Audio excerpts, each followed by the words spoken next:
How to fix Moto G96 keeps crashing. So let's start the video. First of all, close all the background apps. After close all the background apps, then open your settings. In settings, scroll down and click on system updates, and here you can check your latest version will be updated or not. If it doesn't update to latest version, then update it to latest version.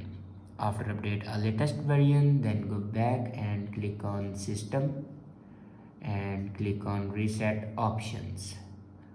Now here you can see the option erase all data. Now click on it and then again click on erase all data. Erase all data basically means factory data reset. It will remove all the data in your device like photos, videos, documents. Everything will be removed in your device. After do factory data reset, then go back to your home screen and restart your device. For restart your device, press and hold power button and then click on restart. After doing these steps, your problem will be fixed. I hope this video is helpful for you. Thanks for watching.